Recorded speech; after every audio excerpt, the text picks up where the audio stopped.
The Book of the Watchers is no ordinary text. It is the opening section of the Book of Enoch, a writing once treasured by ancient believers, but later banned from the Bible and cast into obscurity. For centuries, church leaders and scribes declared it too dangerous, too unsettling to remain in the hands of the faithful. And perhaps you will see why. From its very first words, it claims to speak not to Enoch's own generation, but to a future one, to a people living in the days of tribulation when the wicked will be removed and the righteous will be refined. The vision it unveils is unlike anything found in the familiar pages of Scripture. Enoch sees the Holy One descending with 10,000s of his angels, shaking the mountains, splitting the earth, and bringing all humanity to judgment. Creation itself trembles, yet at the same time, a promise shines: the righteous will inherit peace, mercy, and light, while the ungodly will face ruin. This was a revelation so bold, so uncompromising, that it blurred the line between heaven and earth and became a threat to the keepers of tradition. And this is only the beginning. For as the Book of the Watchers unfolds, it leads us into the forbidden history of angels who abandoned their place in heaven, the giants born of their rebellion, and the corruption that covered the earth before the flood. The journey begins with judgment, but what follows will reveal why this book was hidden and why its message still echoes for us today. The prophetic blessing and cosmic vision. The Book of the Watchers does not ease its reader into mystery. With gentle words, it thunders from the very beginning, with a prophetic blessing and a vision of the end. Enoch, the seventh from Adam, blesses a people who do not yet exist, a generation far removed from his own. This alone is astonishing. Unlike the prophets of Israel who spoke to kings, nations, or their contemporaries, Enoch declares that his words are sealed for a remote generation, for those who will live in the time of tribulation when the wicked will finally be cut off. The very first lines of this hidden text reveal a message that was never meant to remain in the ancient world alone. It was directed forward as though it had been waiting through centuries of silence to find its hearers. What Enoch describes is no ordinary revelation. He sees the Holy One himself, the Eternal, descending with 10,000s of his angels. The language mirrors passages later echoed in Jude 1:14-15, where Enoch is directly quoted, affirming that God will come with his heavenly host to judge all the ungodly. Mountains are said to melt like wax before the flame. The earth itself is split apart, and humanity is brought into the balance. The scene is cosmic in scale, shaking the very foundations of creation. Yet amid terror and trembling, there is a thread of mercy woven through the vision. For the righteous, there will be peace. For the elect, there will be protection, blessing, and light. The same fire that melts the mountains will purify and secure those who belong to him. This vision stands as both a warning and a promise. It reminds us that judgment is never only about destruction, it is also about separation. Just as light separates from darkness, the faithful are distinguished from the rebellious. To the ungodly, the descent of God is terror. To the righteous, it is salvation. In this tension lies the heart of the Watcher's story. Heaven drawing near creation, convulsing, and humanity standing on the edge of divine reckoning. And yet, this is only the threshold. For what follows is not only about the judgment of humanity, but about the hidden fault lines of creation itself. The contrast between the obedience of heaven and the rebellion of earth. A contrast that sets the stage for a greater fall to be revealed. Creation's faithfulness versus humanity's rebellion. After the thunder of Enoch's first vision, the Book of the Watchers turns our gaze from the trembling of judgment to the quiet testimony of creation itself. It tells us to observe the heavens, how the stars rise and set without fail, each in its season, never straying from the course appointed by God. The sun does not falter, the moon does not break covenant. The luminaries in their vast array move in obedience, proclaiming through their unchanging order that the Creator's word is steadfast. The earth, too, gives witness. The seasons come as He ordains summer with its burning heat, winter with its icy stillness. Rain and dew cover the ground in their appointed times. Trees shed their leaves, then clothe themselves again in green. Even the seas and rivers, in their endless flow, keep their charge as they were commanded. Everything in nature moves as if in worship, declaring without words that God is faithful, that His design endures. And yet when the book turns from creation to mankind, the harmony fractures. Humanity has not mirrored the obedience of the heavens. Instead of constancy, there is pride. Instead of humility, rebellion. While the stars obey their courses, men speak harsh and arrogant words against their Maker. The trees yield fruit in season, but people yield corruption and violence. All creation is steadfast, yet man is fickle. This is the piercing contrast that Enoch's vision presses upon us. The heavens sing of order, but humanity has broken covenant. The consequence is severe. The book declares that for the ungodly there is no peace. Their names will become a curse among the nations, their years shortened, their joy extinguished. But for the elect, those who align with the divine order, there is light forgiveness, mercy, and peace everlasting. The very rhythms of the universe stand as a reminder of God's unshakable faithfulness and a judgment against the instability of human hearts. Here the mystery deepens. If creation itself is obedient, then what happens when beings of heaven, those meant to embody perfect obedience, choose rebellion? It is at this fault line that the story of the Watchers begins to unfold, the descent of the Watchers. It is at this moment in the text that the narrative takes a dramatic turn. The order of creation, so carefully preserved by the stars and the seas, is suddenly interrupted by those who were never meant to falter. The Watchers, angels of heaven, entrusted with vigilance over the earth, fix their gaze upon the daughters of men. What began as a glance becomes desire, and desire becomes rebellion. 200 of them, led by Semjaza, swear an oath on the heights of Mount Hermon. They're bound by their own words. They resolve to abandon their appointed place and enter the realm of humanity. This act is not simply passion, it is treachery against the design of God. The names of their chiefs are remembered: Semjaza, Azazel, and many more, each a being of light who chose instead the path of corruption. Taking wives for themselves, they crossed a line that heaven had never drawn for them. From this union came beings of terrible power, the Nephilim giants, whose appetites devoured the earth. These were not merely large men, but creatures whose hunger consumed everything: animals, crops, even human flesh. What began as desire grew into violence, and the harmony of creation unraveled beneath their weight. But the corruption did not end with their offspring. The Watchers brought with them forbidden knowledge, secrets humanity was not prepared to hold.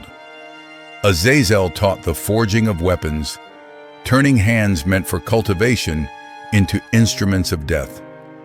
Others revealed enchantments, sorcery, and astrology, bending creation toward control rather than stewardship. Even cosmetics and adornments, things that seem harmless, were twisted into tools of vanity and seduction, pulling humanity further from humility and closer to pride. Knowledge, which in God's order was meant to build wisdom here, became poison, distorting the very fabric of life. The Book of the Watchers presents this moment not only as history, but as a mirror of temptation itself. When we take what is not ours to grasp, when we rush after what God has withheld, we unleash consequences greater than we imagine. The Watchers sought to elevate themselves through forbidden union and hidden knowledge. But what they birthed was destruction, bloodshed, and despair. And so the earth groaned under the weight of violence. Giants turned against mankind, beasts where corrupted blood filled the soil, and the cries of suffering rose upward. Creation itself, which had once testified to God's order, now seemed to accuse the lawless ones. This rising chorus of anguish would not remain unheard, for heaven was watching. And soon the highest of the holy ones would act. The cry of the earth and the appeal of the angels. The corruption spread like fire through dry grass, consuming everything in its path. The Nephilim, towering in their strength, devoured men and beasts alike. The Watchers, once guardians of heaven, had turned into corrupters of earth. The air was filled with violence, the soil with blood. And in the silence between heaven and earth, a cry began to rise.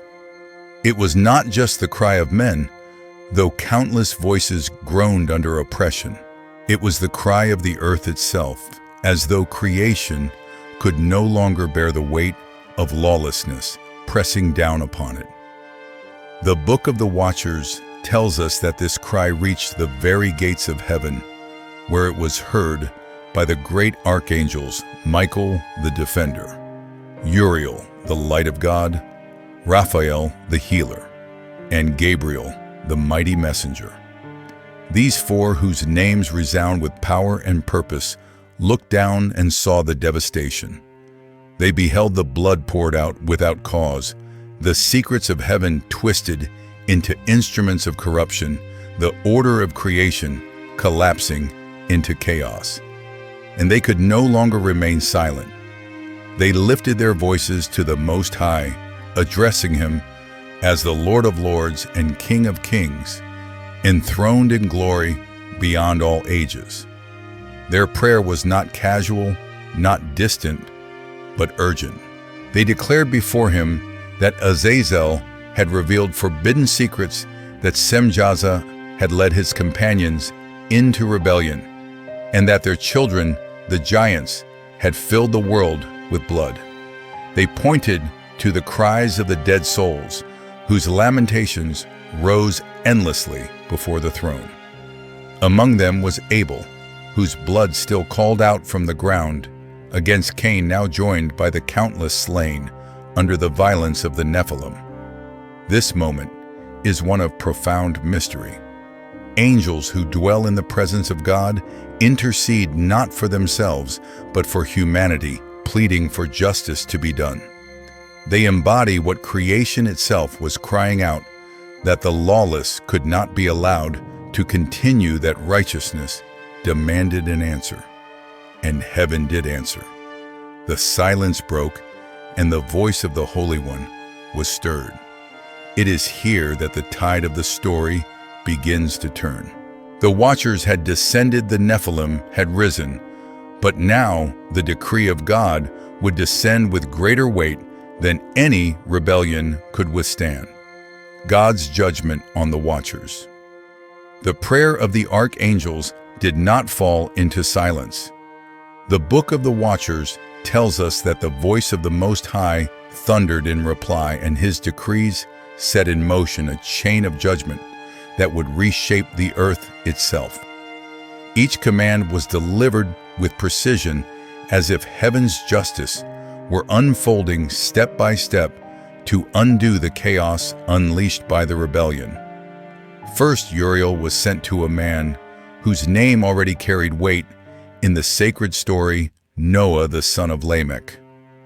Uriel was commanded to warn him of what was to come, a flood that would cleanse the earth of its corruption. The Watchers had filled creation with violence, but God would not allow their influence to continue unchecked. Through Noah, a remnant would be preserved, ensuring that life and covenant would not be extinguished. Next came Raphael, the angel of healing, tasked with binding Azazel, the chief corrupter. The decree was severe. Azazel was to be bound hand and foot, cast into the desert, and covered with jagged stones in darkness, until the day of final judgment, when he would be thrown into the fire. To him, the Lord said all sin was to be ascribed.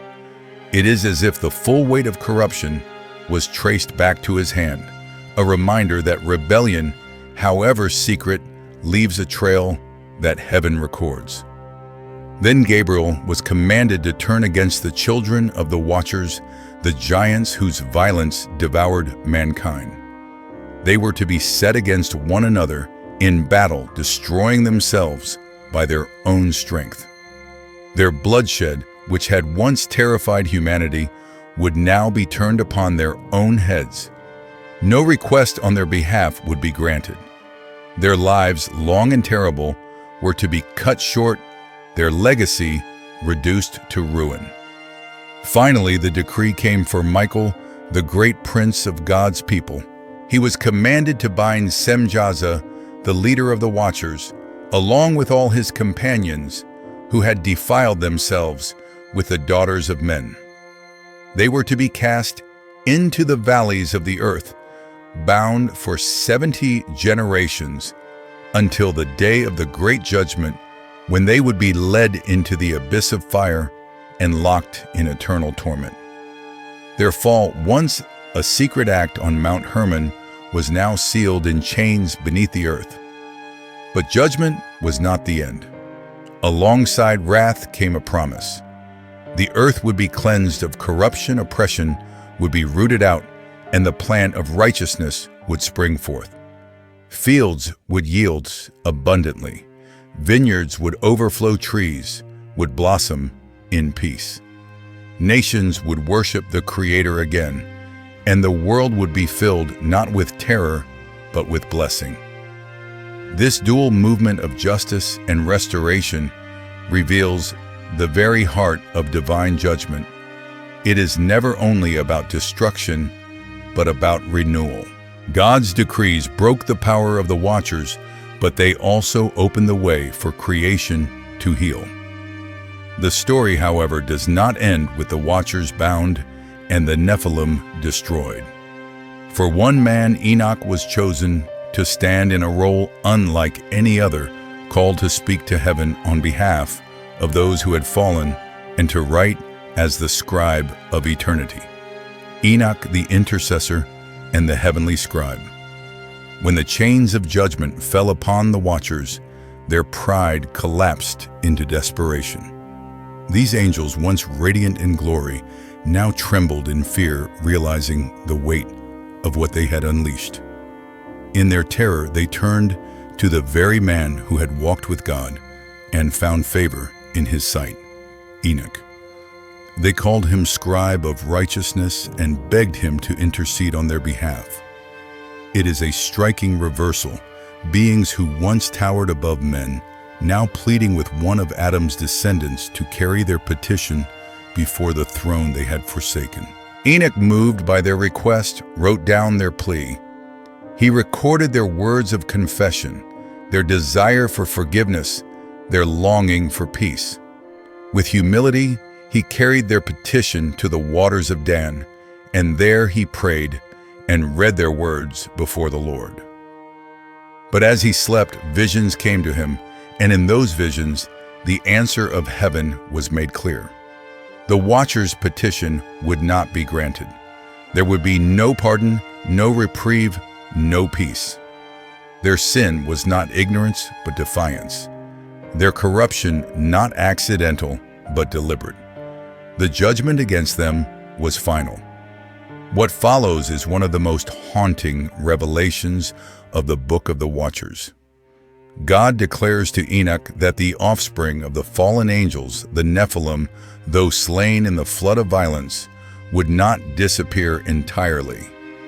From their dead bodies would proceed wandering spirits cut off from heaven, yet still bound to the earth.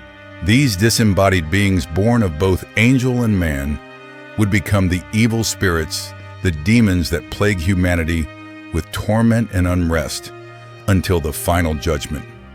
In this, the rebellion of the Watchers casts a shadow across history, one that lingers even into the present day. Enoch himself is transformed in this moment. No longer only a man blessed with visions, he becomes the heavenly scribe, the one entrusted with declaring eternal justice. His role is no longer to intercede, but to proclaim, no longer to plead, but to record.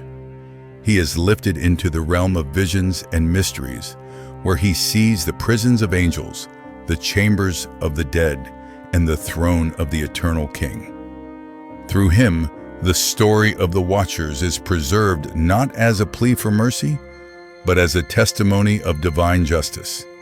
Yet the story does not remain in heaven alone, for as Enoch is carried into visions of the cosmos, he is shown realms that stretch beyond human imagination, the places where stars are bound, the hollows of Sheol, where souls await judgment, and the rivers of fire that flow toward eternity. It is here that the journey deepens and the mysteries of creation begin to open before him. Enoch's journey through heaven and Sheol. The visions granted to Enoch did not end with words of judgment. Instead, he was carried further beyond the boundaries of earth into the very architecture of creation itself. Guided by holy angels, he was shown the hidden places where justice is stored and where destinies unfold. What he witnessed was not for the eyes of ordinary men, yet it was written for the sake of those who would one day seek to understand the mysteries of God. Enoch was led first to behold the prisons of the stars and the rebellious angels. He saw vast abysses of flame where great burning mountains held captive those luminaries that had failed to keep their appointed courses. To him, it was revealed that even the stars, when they transgressed their ordained paths, were bound until the time of judgment. The image is staggering. Even the heavens, which seemed eternal and fixed, could be subject to correction under the authority of the Most High. From there, his vision descended to Sheol, the realm of the dead. He was shown hollow chambers, carved deep within the earth, places prepared to receive the spirits of men. Here he saw the great division, the spirits of the righteous resting by a spring of living water, the spirits of sinners, bound in torment, awaiting the great day of judgment, and the spirits of those cut down by violence, crying out for justice. Among them, the voice of Abel was heard, still pleading for the destruction of Cain's seed, echoing the testimony first recorded in Genesis. It was as if the blood that cried from the ground in Eden still cried within eternity's halls. The journey did not stop there.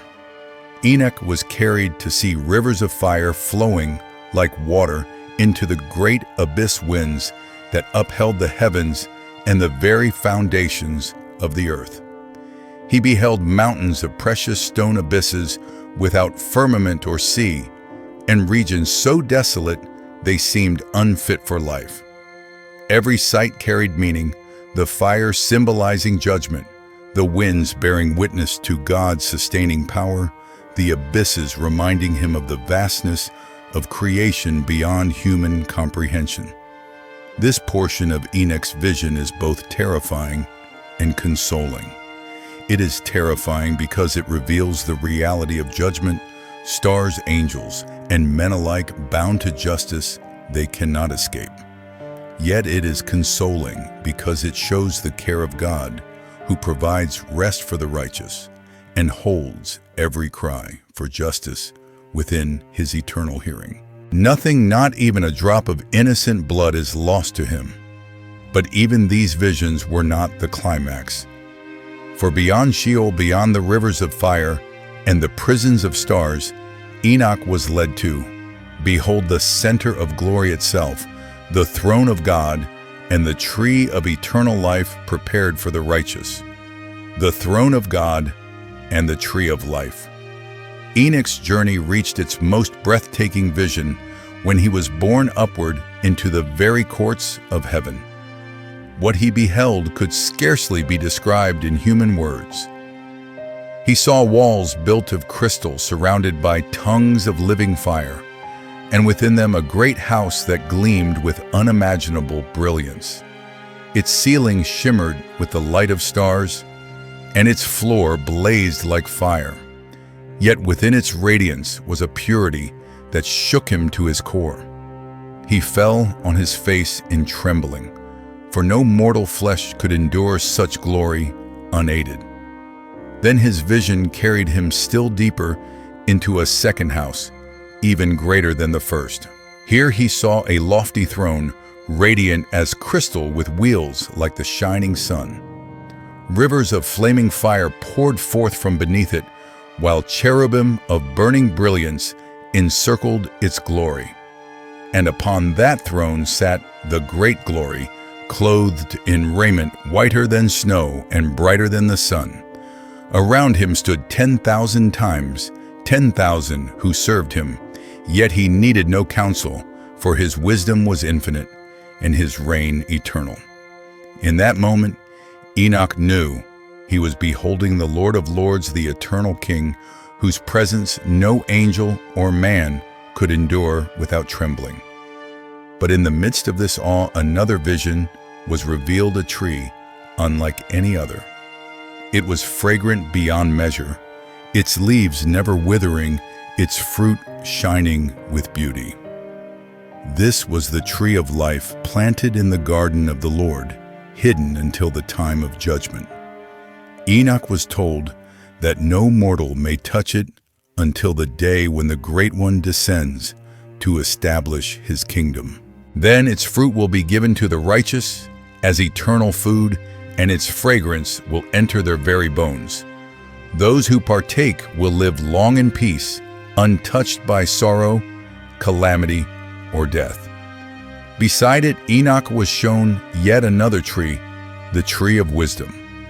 Its fruit, he was told, was the very fruit that Adam and Eve had eaten in the beginning, opening their eyes and making them aware of their nakedness. Here was a reminder of both the gift and the danger of knowledge, wisdom that awakens, but when taken outside, God's command becomes exile and sorrow. In heaven, however, that wisdom stood pure, awaiting the day it would be given rightly. This dual vision, the throne and the trees, speaks to the ultimate purpose of creation communion with God. His throne is unapproachable in holiness, yet his provision for the righteous is intimate, like fruit that nourishes the soul. It is majesty and mercy, together judgment and restoration intertwine.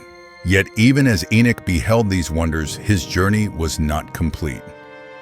For he was still to witness the structure of creation itself, the portals of the heavens through which the stars and winds were governed, and the testimony that all creation in its obedience declared the glory of God, the portals of heaven and the final blessing. From the crystal throne and the fragrance of the eternal tree, Enoch was carried onward to behold the vast architecture of the heavens. He was shown how creation itself is ordered by hidden gates and portals, each one governing the rhythms of earth and sky. The stars did not wander aimlessly, nor did the winds blow without purpose. Every luminary, every current of air, every drop of rain moved through appointed doors, as if heaven itself were a temple with entrances through which God's will flows into the world. Enoch counted the portals of the sun, the moon, and the stars. He saw the treasuries of the winds and the chambers where snow and hail are stored, waiting for their time. He was shown the boundaries of the seas and the foundations of the earth upheld by the breath of the Almighty. To him, it became clear creation is not chaos, but covenant. The obedience of the heavens is a silent hymn, a testimony that even the greatest forces of nature bow before their Creator. In contrast, mankind stands as the only creature to resist this harmony. While the stars trace their courses without fail, men wander from the path. While the winds fulfill their commission, humanity breaks covenant and seeks its own way. The portals of heaven testify against human pride. All things obey except the heart that was made in God's image. Here lies the piercing lesson of Enoch's vision, that the very structure of the cosmos is a mirror of divine order, and every disobedience on earth resounds as discord against that eternal song. Yet the vision does not close in despair. As Enoch blesses the Lord of glory, he declares that all who align themselves with this order, who walk in righteousness as creation itself does, will share in the blessing of peace. They will dwell in the abundance that God pours forth, not merely in the fruit of fields and vineyards, but in the harmony of living in step with the Creator's will. And so the Book of the Watchers closes this journey not only with visions of terror and judgment, but with a call to return to the design written into the very fabric of the universe. It leaves us with a lingering question. If the heavens obey, if even the winds and seas keep covenant, will humanity learn to walk, once again, in step with the one who reigns above all? The Book of the Watchers leaves us standing at the threshold of eternity with a truth both heavy and luminous. It shows us that rebellion, whether in heaven or on earth, carries a cost that cannot be erased. Yet within the same vision, it reveals that God's justice is never void of mercy, and His judgment is never without renewal. Creation itself bears witness, stars, rivers, wines, and seasons keeping covenant faithfully, while humanity is invited once again to choose alignment with the order of the Creator. The heart of this ancient book is not merely about fallen angels or giants of old. It is about us. It is about a God who sees when the earth is filled with violence, who hears the cries of the oppressed, and who promises to separate light from darkness, peace from ruin. The Watchers remind us that the unseen realm touches our world more deeply than we imagine, and that our lives, though small, in the sweep of history, are woven into the same eternal story. Perhaps the most haunting question the Book of the Watchers leaves us with is this: if even the stars obey, if even the winds fulfill their charge, will we, those made in the image of God, learn to walk in covenant once more? Thank you for walking this path through hidden scripture and sacred vision.